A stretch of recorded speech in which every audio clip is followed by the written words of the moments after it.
Welcome to Kenton's videos. Enjoy the video. In this video, I will show how to fold a snack bag. First, ensure your snack bag is completely empty and clean. Lay it flat on a clean, dry surface. Take a moment to smooth out any wrinkles or trapped air, making sure the bag is as flat as possible. This initial step is crucial for a neat and compact fold.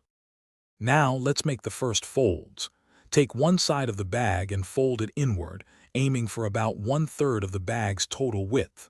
Repeat this with the other side, overlapping the first fold slightly.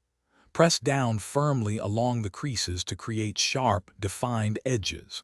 This helps maintain the bag's structure. Next, you have a couple of options. You can start rolling the bag tightly from the bottom edge upwards, creating a compact cylinder.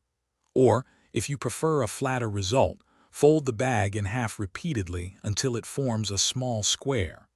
Once rolled or folded, tuck the top opening flap securely into the layers to hold it all together. And there you have it. Your snack bag is now neatly folded and ready for storage. This compact shape takes up significantly less space in your drawers or pantry, making organization much easier. It's a simple trick that can make a big difference in keeping your kitchen tidy and efficient. Enjoy your organized space. Thanks for watching. Consider subscribing if we helped you.